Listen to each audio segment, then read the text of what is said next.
no estoy entendiendo cuál es el reparo que hay a que esto pase a fuente 10. Como, bueno, ya está promulgada la ley de hambre cero. No estoy entendiendo la objeción de fondo que hay ahí con el tema de la fuente 10. O sea, esto era de las binacionales y ahora es fuente 10. ¿Cuál sería el problema? Estamos hablando de hambre cero o arancel cero. Arancel cero. Arancel cero.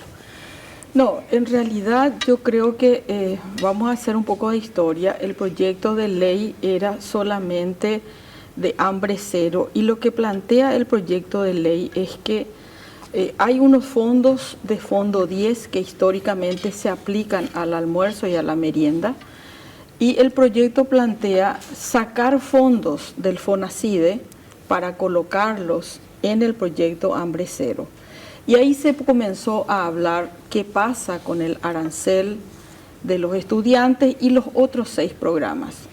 Entonces, cuando la ley dice taxativamente queda derogado toda la parte de financiamiento. El artículo 3. Así es. Sí. Por lo tanto, queda la incógnita cómo se financian esos proyectos.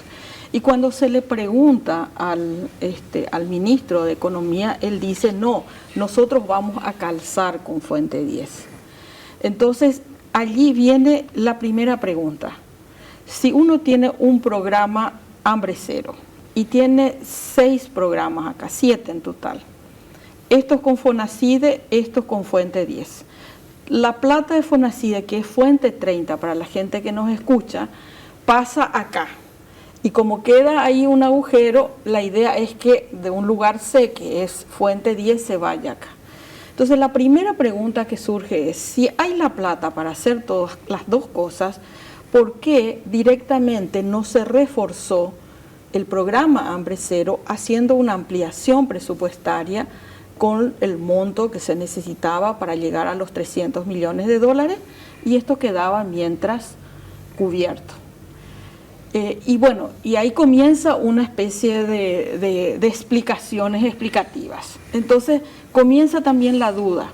Entonces la gente dice, bueno, ¿cómo se va a financiar esto? Porque en realidad no queda explícito en la ley al modificarse estos programas. Por ejemplo, la ley de salud mental tiene otra fuente de financiamiento más allá del FONACIDE, pero significa reducción si es que no se cambia la ley y se dice el resto de lo que venía recibiendo va a venir de fuente 10. Entonces, ¿qué es lo que nosotros planteamos los senadores? Dijimos, si es lógico que estos programas son prioritarios, porque hablamos de salud mental, hablamos de trasplante, hablamos de medicamentos oncológicos, de la primera infancia, 100% de las maestras mochileras y de grado. Hablamos de las becas y de toda la parte de ciencias, más el arancel. Entonces lo que nosotros hicimos fue un proyecto de ley que explicita que esos 6 o 7 proyectos van a tener continuidad, van a seguir siendo prioritarios, van a ser estratégicos y que se garantiza una fuente 10.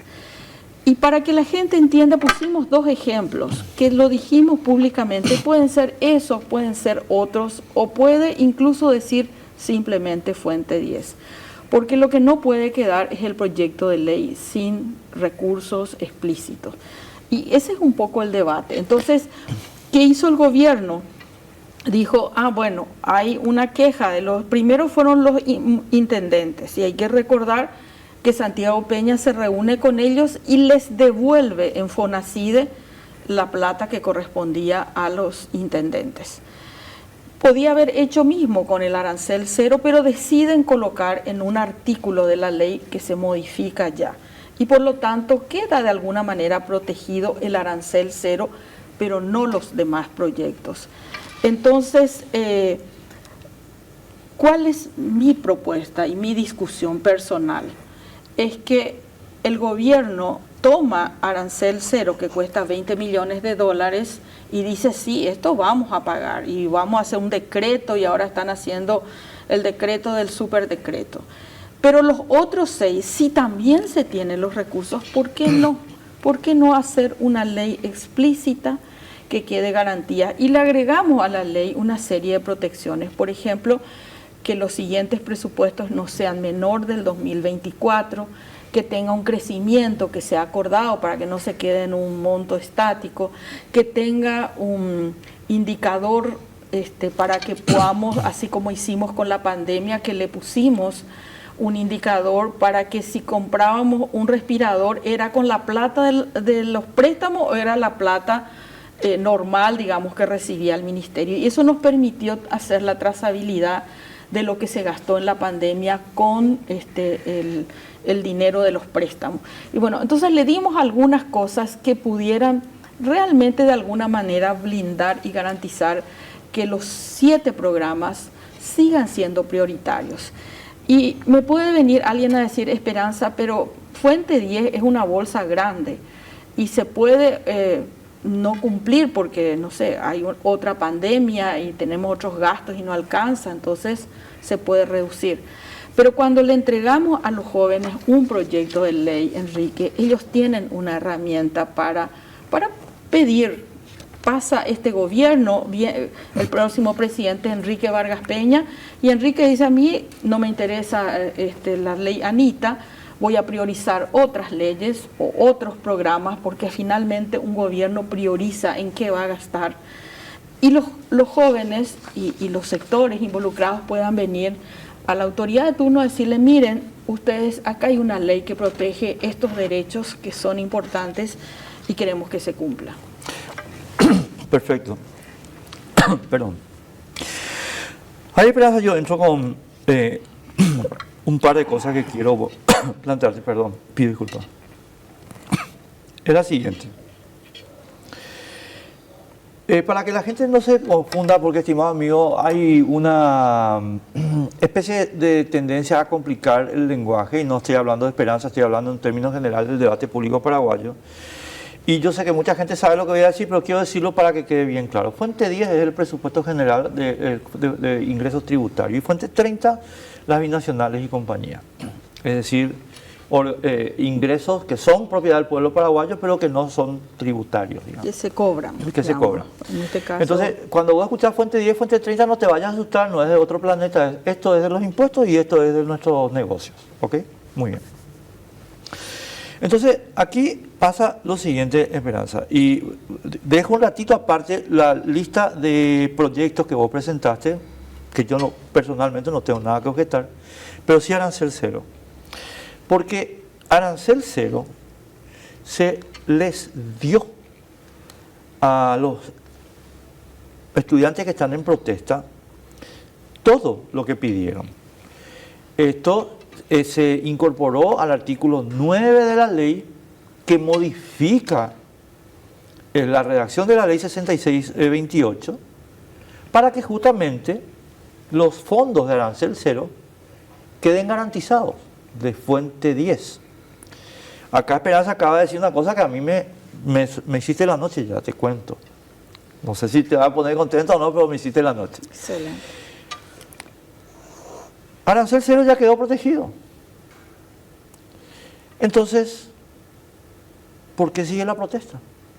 Y porque ellos hablan que los 6 proyectos que no son, tienen que ser garantizados, porque en realidad es todo un paquete social. O sea, que no estén hoy los de Prociencia, que no estén Becal, que no estén... Si los estudiantes universitarios no se solidarizan con ellos y estuvieron en la audiencia, tanto la Asociación de Pacientes Oncológicos como estuvieron los de Prociencia, estuvieron... Porque, Enrique, los estudiantes, decían en estos días, estaban perdiendo clases, había todo un debate en una reunión, digamos, social en la que participé. Y yo les decía, los chicos en la calle están aprendiendo ciudadanía, están aprendiendo de derechos, están aprendiendo de cuestionar, de no aceptar las cosas porque sí. Y sobre todo en este caso, el paraguayo tiene que dejar de pelearse por sus únicas reivindicaciones. Por eso que en el Paraguay no podemos salir adelante, porque si los periodistas salen, todos decimos no es mi problema. Si salen los docentes no es mi problema. Si salen, en cambio, en realidad cualquiera de las luchas sociales es una lucha de todos los paraguayos. Ellos están peleando por todos los paraguayos y paraguayas, y si a los 15, 20, 25, 30 años no peleas y no tenés rebeldía a tu edad y a la mía, Enrique, sobre todo a la tuya, porque yo sigo participando en la calle. Yo estoy también en la calle todo el día, o sea, además, no, yo tengo 17. No, ¿sabes lo que pasa, Esperanza? Desde el punto de vista de la relación de hechos, te voy a decir, que nos hacemos nosotros, hay un itinerario que es sorprendente. Y el itinerario que es sorprendente es, la protesta empieza con que nos sacaban el arancel y ahora termina con que ya no estamos hablando del arancel. Entonces, yo no tengo más remedio desde el punto de vista lógico de preguntarme, bueno, ¿qué pasa acá?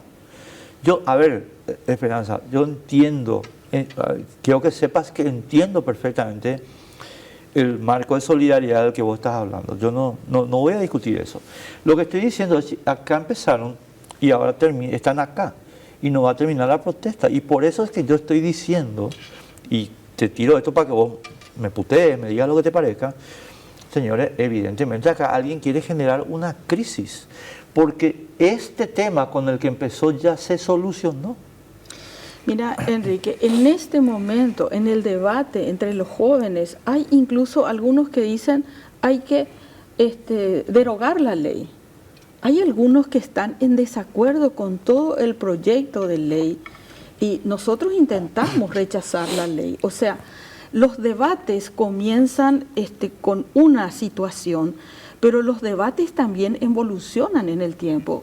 Nosotros al comienzo quisimos participar con el gobierno, debatir con ellos, incluso varios colegas teníamos propuestas de modificación, pero como este gobierno no quiere hablar, le encanta abusar de su mayoría, le encanta cortar todo debate, le tiene miedo a los estudiantes y a todos los sectores para sentarse a hablar. Entonces, cuando nosotros comenzamos con este tema, empezamos a plantear, vamos a hacer unas mesas de trabajo, vamos a convocar, sí, y aparece 48 horas después convocado.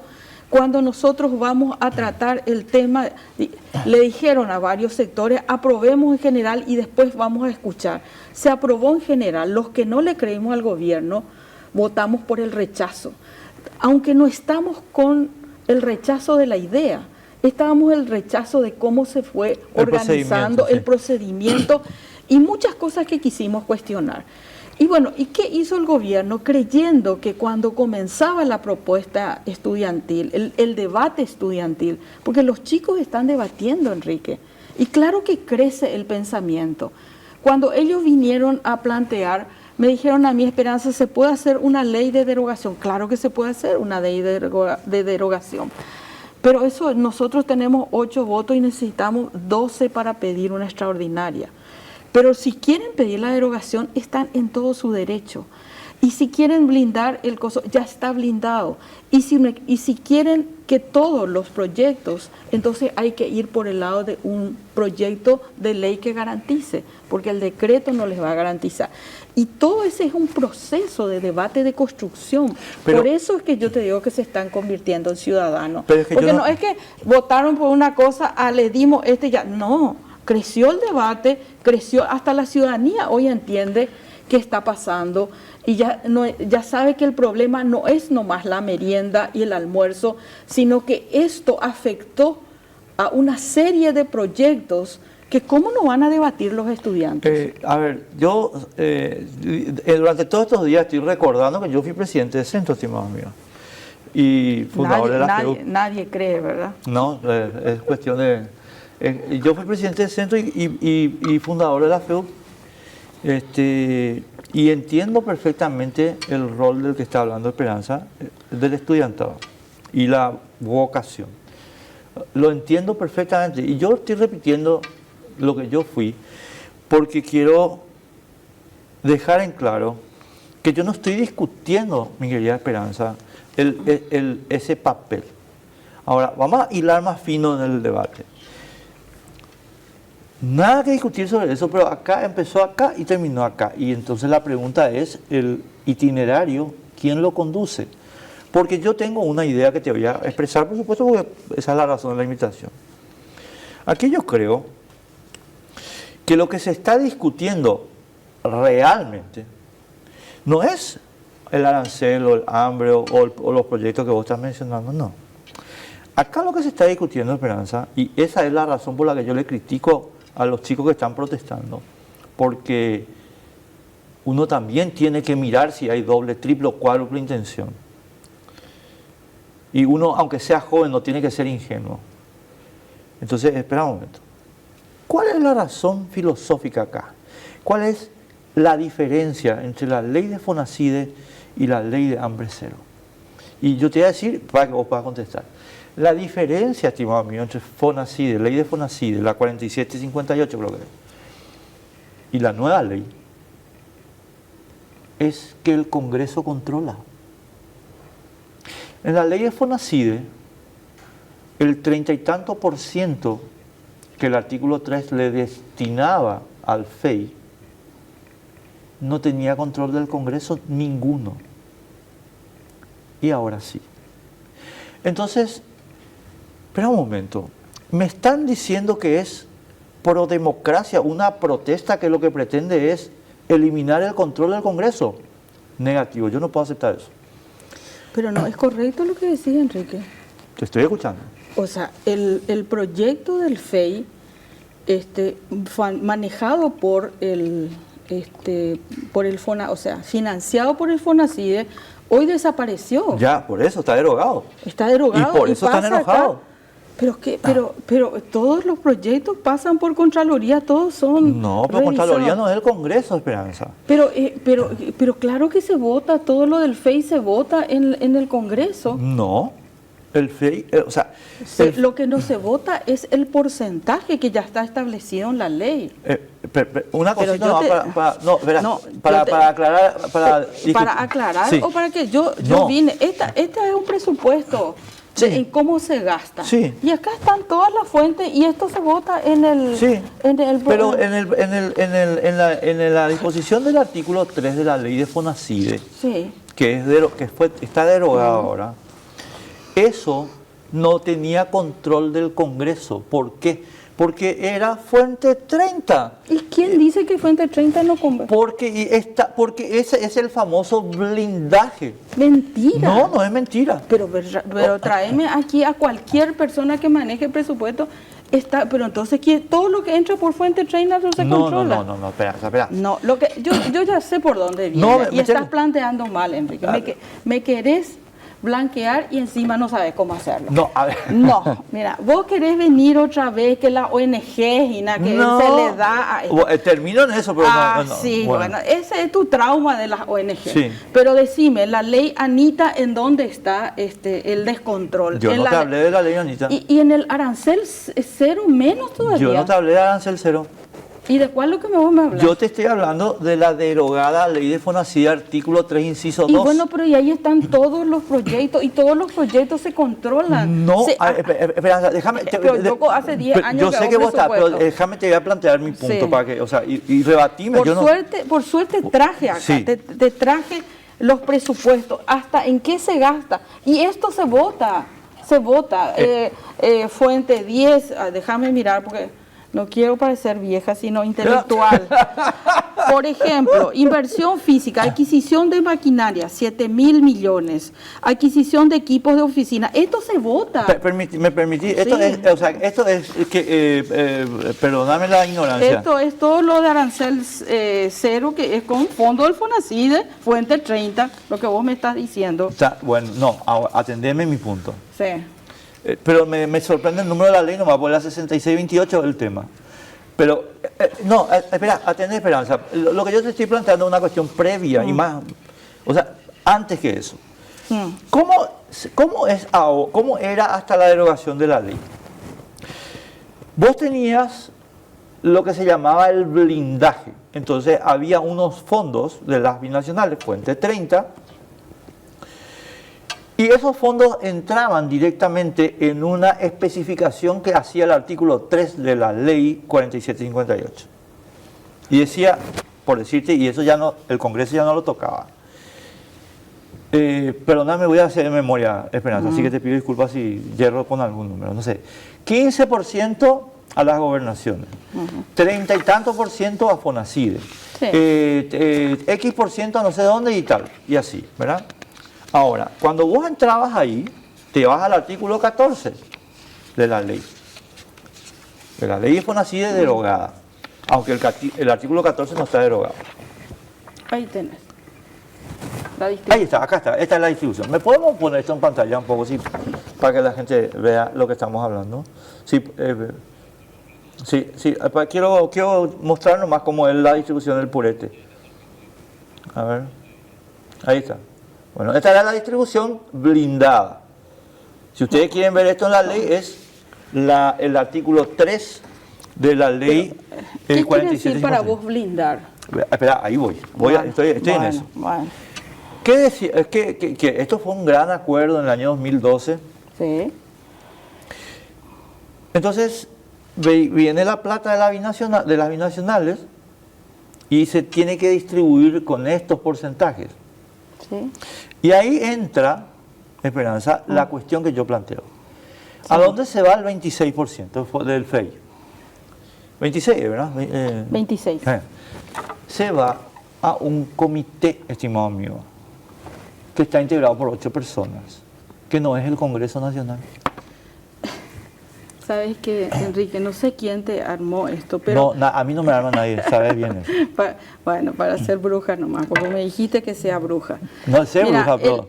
Este fondo fiduciario, según palabras del ministro de Economía de esta tarde, que le llamé para ver si qué van a resolver con todo esto, el fondo fiduciario queda intacto con tu ley hambre cero hasta el 2026. Pero es que yo sé eso. Y bueno, pero entonces no, es que cambió.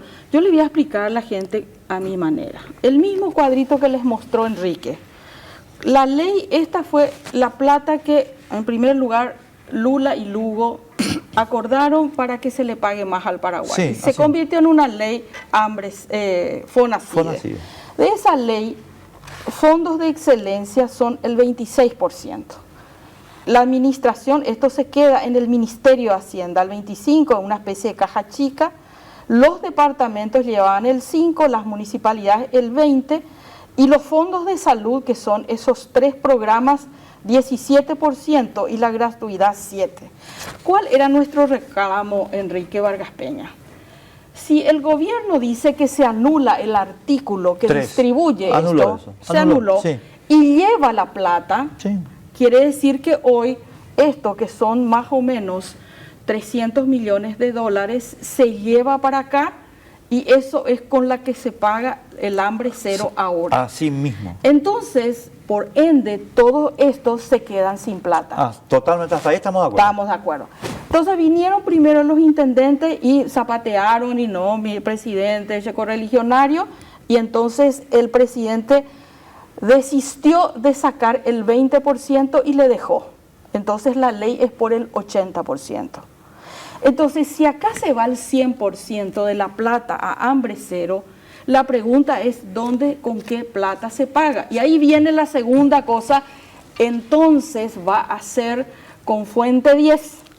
Pero si va a ser todo esto, estamos hablando, si es salud y educación, estamos hablando de 150 millones de dólares. ¿Y qué hizo el gobierno para tratar de desactivar la rebeldía de los jóvenes? Le llevó el 20% de este 7% de la gratuidad, llevó 20 millones de dólares a su proyecto con fuente 10. Y dijo, ya está todo solucionado. Pero los chicos que miran esto y dicen, ¿y dónde están los 6 programas? Entonces, no es cierto, Enrique, porque el blindaje que vos haces, el gobierno lo deja hasta el 2026, porque ya hay una serie, por ejemplo, las becas, hay becas que están comprometidas. Una persona se fue hoy becada por 3 años y ya está el dinero depositado, y eso continúa, según palabras del ministro. Sí. Pero la pregunta es, cuando uno mira todo el 100%, entra en dudas, ¿dónde está la plata? Y eso es lo que le pedimos al gobierno. Hagan una ley. Ya está hambre cero y ahí se fueron 300 millones de dólares. ¿Por qué yo siempre digo que es una ley mentirosa? Porque si se le va a dar de comer a todos los chicos 180 días del año y se va a pagar en promedio 12.000 guaraníes, que es lo que viene en promedio, se necesita 400 millones y toda esta ley tiene 300. Por eso que finalmente no es para todos y va a focalizarse. Y la segunda mentira que le va a costar sostener al gobierno es que cuando se le reclamó desayuno y almuerzo, Santiago Peña dijo desayuno y almuerzo, pero ahí necesita 600 millones de dólares. Pero ese ya es un problema del gobierno, que dice que con 300 va a cubrir los gastos de 600. Pero entonces queda el otro, pero no tiene que ver con que se controle o no se controle. Sí, tiene, espera, déjame dos cositas sobre lo que acabas de señalar nomás. Primero, una cuestión de puntualización acá. Hambre cero tiene ahora 300 y tantos millones, pero su vocación de crecimiento, digamos, es 1.400 millones. Es decir, la idea detrás de esto es que esto llegue a 180 días de alimentación para 1.600.000. 1.003.000. O algo así, sí, bueno. Okay. Entonces, obviamente, este es el primer año, tiene que haber años 2, 3, 4 y 5 de crecimiento. Digamos, te estoy tirando el discurso oficial. Pero ese no es mi punto. Claro, lo que pasa es que vos tenés un trauma con la ONG. No, decime nomás una cosa. Rebatime nomás lo siguiente. No, pero decime antes que me digas nada. ¿Vos te opusiste a OPACI en la ley esta que acabamos de aprobar? Para mí OPACI es una junta de sinvergüenzas. Es una ONG. Y no le escuchaba a Vargas Peña. No, es que yo estoy... armar un escándalo. Porque te voy a aplicar, Esperanza, mi posición, porque yo también tengo posiciones políticas, obviamente. Yo dije, no de ahora, desde hace, no te miento, 2 años y medio por ahí, que vengo señalando que hay que derogar FONACIDE. Hay que derogar FONACIDE, era mi posición. Bueno. O sea, mira, yo por si a vos te queda, si el modelo es fideicomiso o no es fideicomiso, en realidad a mí no me interesa. Y si esa es tu preocupación y el gobierno hoy tiene, con el proyecto que le presentamos nosotros, los senadores, soluciona tu problema. ¿Por qué nosotros no planteamos ningún fideicomiso? Decimos simplemente que tiene que haber fuente 10, que tiene que tener una línea de base, que tiene que tener un modelo de crecimiento, que se tiene que controlar y que tiene que estar en los 6 programas. A ver,